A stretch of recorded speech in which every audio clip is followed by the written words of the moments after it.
بندے کے کفر اور اسلام کے درمیان فرق ہی نماز ہے. This is the hadith I was talking about. Hi guys, welcome back to my channel. This is Reactopedia اور آج ہم ایک بہت اچھا ویڈیو دیکھنے والے ہیں. So the video is about prayer, نماز. تو نماز کے بارے میں آج ہم دیکھیں گے کہ نماز ایک مسلمان کے لیے کتنی امپورٹنٹ ہے. Although ہم کئی سارے مسلمان ایسے دیکھتے ہیں جو کہ نماز نہیں پڑھتے یا پھر شاید جمعے کی نماز یا عید کی نماز ادا کرتے ہیں، لیکن ایسے بھی کئی سارے مسلمان ہیں جو کہ 5 وقت برابر نماز پڑھتے ہیں. تو جو آج کا ویڈیو ہے، لیٹس انڈرسٹینڈ کہ نماز کی امپورٹنس ایک مسلمان کے لیے کیا ہے. اینڈ یس، جس اسکالر کا یہ ویڈیو ہے یہ میرا one of the favourite scholar ہے، محمد علی مرزا. نماز کے بارے میں آئی ایم شیور جو یہ چیز بتائیں گے he will give it with reference. So that is the best part I love about this scholar. So yes, without wasting any further time, let's get into the video and see کہ نماز کے بارے میں اس video کے اندر کیا کیا بتایا گیا ہے.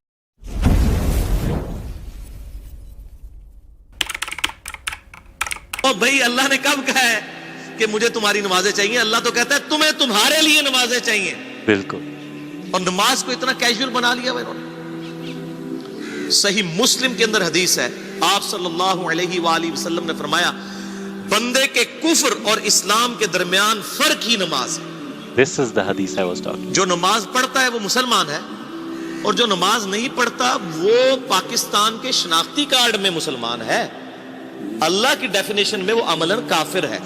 صحیح مسلم انٹرنیشنل نمبرنگ کے مطابق 246 نمبر حدیث ہے. آپ جا کے PDF کھول لیں، اسلام 360 میں جا کے 246 نمبر حدیث صحیح مسلم کتاب الایمان چیپٹر میں کھول کے دیکھ لیں کہ بندے کے کفر اور اسلام، شرک اور اسلام کے درمیان فرق ہی نماز ہے. آپ بے شک اپنے آپ کو مسلمان کلیم کرتے رہے، لیکن وہ شناختی کارڈ والا مسلمان ہے، نکاح طلاق والا مسلمان ہے، اس کا جنازہ بھی پڑھ دیا جائے گا، پیدا ہوگا اذان بھی دے دی جائے گی. اللہ کے حضور وہ مسلمان نہیں ہے، وہ بس کلمے کا ہی ہم احترام کرتے ہیں، ادروائز تو عملاً کافر ہے وہ. اسی طریقے سے جامعہ ترمذی میں حدیث ہے، سنن نسائی کے اندر حدیث ہے، سنن ابن ماجہ کے اندر حدیث ہے کہ آپ صلی اللہ علیہ وآلہ وسلم نے فرمایا جس نے نماز چھوڑ دی گویا اس نے کفر کیا. من ترک الصلاۃ متعمدا فقد کفر. اب اس سے زیادہ اور کیا سخت بات کی جائے کہ کسی کو یقین آئے کہ جس نے جان بوجھ کے نماز چھوڑ دی اس نے کفر کیا. اب جان بوجھ کے یہ نہ سمجھیے گا کہ جی میں بال بچیاں دے کمائی کرتا رہنا تھا، مجھے ٹائم نہیں ملتا.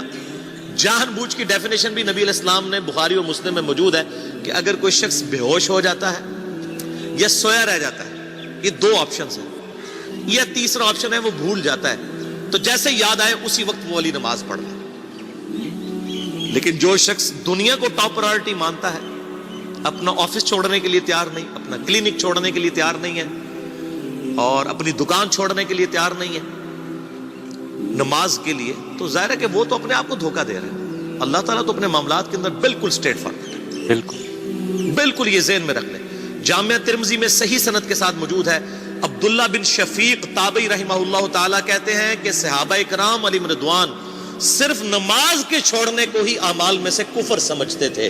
یعنی وہ کسی کو نماز پڑھتا ہوا دیکھتے تھے تو کہتے تھے یہ مسلمان ہے، اور کسی کو نماز پڑھتا ہوا نہیں دیکھتے تھے تو وہ کہتے تھے یہ کافر ہے. یہ جامعہ ترمذی ہے، یہ کوئی سٹوری بک نہیں میں سنا رہا آپ کو. مسند احمد میں صحیح سند کے ساتھ حدیث ہے، نبی صلی اللہ علیہ وآلہ وسلم نے معاذ ابن جبل سے فرمایا معاذ اللہ کے ساتھ کسی کو شریک نہ ٹھہرانا، خواہ تمہارے ٹکڑے ٹکڑے کر دیے جائیں، تمہیں سولی پہ چڑھا دیا جائے، تمہیں آگ میں جلا دیا جائے، اللہ کے ساتھ کسی کو شریک نہ ٹھہرانا. اور معاذ نماز بھی نہ چھوڑنا، کیونکہ جس نے نماز چھوڑ دی اللہ تعالیٰ کے ذمہ کرم سے وہ نکل گیا، اللہ کے حضور اس کے لیے کوئی حصہ نہیں ہے جس نے نماز چھوڑ دی. کتنا کرٹیکل ایشو ہے. اور اسی طریقے سے مسند احمد میں یہ ایک اور حدیث ہے کہ آپ صلی اللہ علیہ وآلہ وسلم نے فرمایا جس شخص نے اپنی زندگی میں نماز کی حفاظت کی، قیامت والے دن وہ نماز اس کے لیے نور ہوگی، نجات ہوگی اور اس کے حق میں دلیل ہوگی. اور جس نے نمازوں کی حفاظت نہیں کی اس کے لیے قیامت والے دن کوئی نجات، کوئی نور اور کوئی دلیل نہیں ہوگی، الٹا اس کا حشر قارون، فرعون اور ابی ابن خلف کے ساتھ ہوگا والعیاذ باللہ تعالی. یہاں تو ہم کہہ دیتے ہیں یا اللہ جو کچھ بھی ہے تیرے محبوب کی امت سے ہے، یعنی اے اللہ ہم نے تو اپنی اصلاح کوئی نہیں کرنی, ہمیں اسی طریقے سے ہی قبول کر لیں. بولے اعوذ باللہ تعالی. اور کچھ ویسے علماء کا بھی اس میں بڑا برا کردار ہے کہ انہوں نے نماز کو بھی اتنا مشکل فرض بنا کے پیش کیا ہے کہ ایک عام آدمی کے لیے, اور جو دنیاوی معاملات کے اندر بھی انوالو ہے, اور کسی ایسی عورت کے لیے جس کے کئی بچے ہیں, مطلب اس روٹین کے اندر اس نماز کو مینج کرنا مشکل ہو جاتا ہے. ہمیں تو عشاء کی صرف 17 رکعتیں بتا دی گئی ہیں, حالانکہ 24 گھنٹے کے اندر ٹوٹل نماز کی رکعتیں 17 ہیں جن کی اکاؤنٹیبلٹی ہے. اور میں یہ بڑے یعنی وثوق کے ساتھ ایک ذمہ دار مبلغ کی حیثیت سے یہ بات کر رہا ہوں. آپ صحیح بخاری اور صحیح مسلم کھول کے دیکھ لیں, فرض نمازوں کی تعداد جو ہے وہ 5 آئی ہے, اور ان کی رکعتوں کی تعداد بھی بیان ہو گئی ہے. فجر کے 2 فرض, ظہر کے 4 فرض, عصر کے 4, مغرب کے 3 اور عشاء کے 4. اور سفر میں سارے 2 فرض ہیں, مغرب کے 3. یہ ٹوٹل 17 رکھتے ہیں جن کی اکاؤنٹیبلٹی. باقی جنہ گڑ پاؤ گے انہ میٹھا, وہ ساری نفلی عبادت ہے. وہ بخاری اور مسلم دونوں میں حدیث ہے, جس نے فرض کے علاوہ 12 رکعتوں میں استقامت کی, اور وہ 12 رکعتیں آپ صلی اللہ علیہ وآلہ وسلم نے پڑھ کے بھی بتائیں. اور امہات المومنین میں سے سیدہ عائشہ نے, سیدہ ام سلمہ نے, سیدہ ام حبیبہ رضی اللہ عنہن نے روایت بھی کی کہ 2 فجر سے پہلے, 4 ظہر سے پہلے, 2 ظہر کے بعد, 2 مغرب کے بعد, 2 عشاء کے بعد. یہ 12 سنت موقدہ, جس نے یہ پڑھی اسے جنت میں محل ملے گا. اگر کوئی نہیں پڑھتا تو گناہگاری والا معاملہ کوئی نہیں ہے. اسی طریقے سے اس کے علاوہ ایک اور وطر کی نماز ہے جو سنت موقدہ ہے. وہ سیدنا مولا علی رضی اللہ تعالیٰ عنہ علیہ السلام کا قول ہے کہ وطر سنت ہے, سنت ہے, سنت ہے, مگر اسے مت چھوڑو.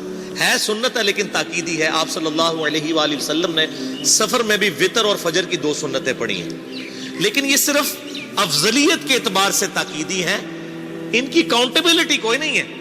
البتہ یہ ضرور ہے, سنن ابی داؤد میں ایک حدیث ہے کہ جس کی قیامت والے دن فرضوں میں کوتاہی نکل آئے گی تو اللہ تعالیٰ فرمائے گا میرے بندوں کی جو نفلی اور سنت عبادت ہے اس کو تول لو اور فرضوں کے ایکویلنٹ قبول کر لو. تو آپ اگر یعنی سنتیں پڑھیں گے تو اس کے ایکویلنٹ نفلوں کی کوتاہی پوری ہو جائے گی, ادروائز اکاؤنٹیبلٹی اس کی کوئی نہیں ہے. یہ ذہن میں رکھیے گا.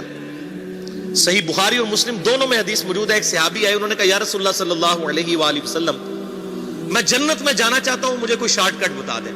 آپ صلی اللہ علیہ وآلہ وسلم نے فرمایا اسلام لانے کے بعد نماز, فرض نماز کو قائم رکھ. پھر فرمایا فرض زکوٰۃ ادا کر, فرض روزے دے, روزے جو ہیں وہ ان کو ادا کر اور روزے رکھ. حج اس وقت فرض نہیں ہوا تھا, وہ زندگی میں ایک بار ہے. تو اس نے کہا یا رسول اللہ صلی اللہ علیہ وآلہ وسلم جتنا آپ نے مجھے بتایا نہ میں اس میں ایڈ کروں گا نہ اس میں سے کوئی چیز مائنس کروں گا. اور یہ کہہ کے وہ چلا گیا. آپ صلی اللہ علیہ وآلہ وسلم نے فرمایا اگر کسی نے کسی جنتی شخص کو دیکھنا ہے تو اس کو دیکھ دے, جو یہ کہہ کے گیا کہ میں فرض نماز سے زیادہ کوئی نماز نہیں پڑھوں گا, صرف فرض روزہ ہی رکھوں گا, فرض زکوٰۃ ہی دوں گا. اب روزہ اور زکوٰۃ میں تو ہمارے علماء کو اور عام پبلک کو بھی جو دیندار لوگ ہیں ان کو ہضم ہوتی ہے کہ کوئی شخص یہ نہیں کہتا کہ بھئی پیر اور جمعرات کا روزہ. صحیح مسلم میں حدیث ہے کہ آپ صلی اللہ علیہ وآلہ وسلم کے نفلی روزوں کی یہ روٹین تھی. کوئی آپ کو یہ نہیں کہے گا کہ جس نے جمعرات اور پیر کا روزہ نہ رکھا اس کے رمضان کے روزے ہی قبول نہیں ہوں گے. کوئی کہتا ہے؟ کیونکہ ان کو پتہ وہ نفلی ہے. اسی طریقے سے زکوٰۃ تو صرف 2.5% ہے نا, باقی تو نفلی صدقات ہیں جتنے مرضی دیں. کوئی شخص نہیں کہتا کہ نفلی صدقہ نہ دیا تو آپ کی زکوٰۃ بھی قبول نہیں ہوگی. الٹا یہ کہتے ہیں اور بس جی زکوٰۃ دے لو تو باقی سارا مال پاک ہے. لیکن جب فرض نماز کی باری آتی ہے تو اس وقت وہ 12 رکھتے ہیں بھی سنت موقدہ بیچ میں گھسیٹ دیتے ہیں. وہ بھی صرف فضیلت ہے. ٹوٹل 17 رکھتے ہیں, 2 فجر کی, 4 ظہر, 4 عصر, 3 مغرب, 4 عشاء. یہ میں کو اپنے لیے گراؤنڈ نہیں بنا رہا, میں تو الحمدللہ اس کے علاوہ بھی نفلی عبادت کرتا ہوں. لیکن میں بتا رہا ہوں خدا کے لیے لوگوں کو دین ایسا مشکل نہ پیش کریں کہ جو نبی علیہ السلام نے امت کو وہ دین نہیں دیا ہوا. اپنی مرضی سے انجیکٹ نہ کریں دین, لوگوں کے لیے مشکلات نہ کھڑی کریں, ان کو فرض نماز تک رکھیں. پھر انشاءاللہ کئی لوگوں کو میں نے اس نے نماز شروع کروائی, انہوں نے سنت نماز بھی, نوافل بھی شروع کر دی ہیں, لیکن آپ کم از کم وہ ڈیٹم لیول تو اچیو کروائیں لوگوں کا. لیکن فرض نماز کی باری آتی ہے کہتے ہیں نہیں جی سنتے بھی حصہ ہیں. کہاں سے میرے بھائیوں حصہ ہے؟ وہ 17 رکھتے ہیں, سنتیں پڑھیں گے ثواب ہے, نہیں پڑھتے گناہ کوئی نہیں ہے. تو کم از کم فرض تو ادا کریں. اس کے لیے آپ کو ٹوٹل 24 گھنٹے میں میرا خیال ہے 40 منٹ بھی نہیں چاہیے فرض پڑھنے کے. تو اس کے اوپر تو استقامت کم از کم ہم اختیار کریں. اور چھوٹی چھوٹی جو نٹی گٹیز ہیں ان کو تو ہم نے اتنا فالو کیا ہوا ہے, اور فرض نماز کے بارے میں ہم اتنے کیجول ہو جاتے ہیں تو یہ فرض نماز کی امپورٹنس اس حوالے سے ضروری تھی، اس لیے میں نے ساتھ ہی بیان کر دی۔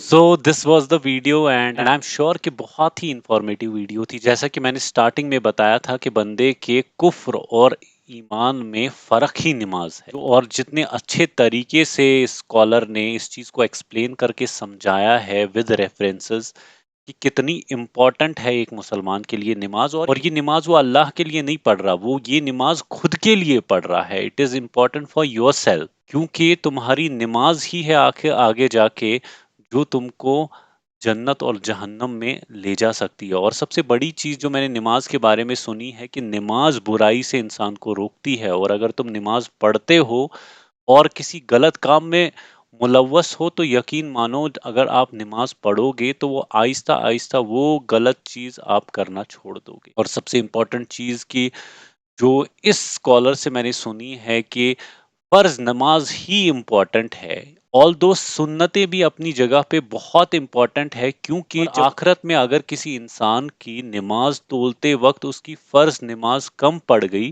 تو اس کی بھرپائی اس کی سنتیں والی نمازوں سے کی جائے گی.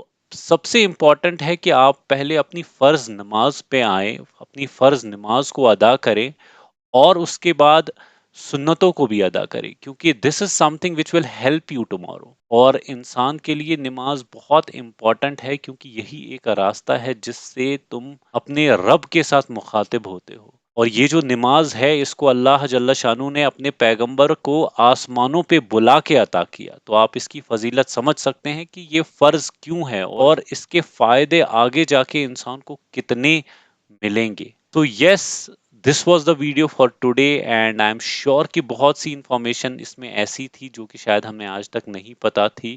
And we know it now. This was the video for today, and I'll be back soon with a different video. Till that time, please do take care of yourself and keep remembering me in your dua. Allah Hafiz.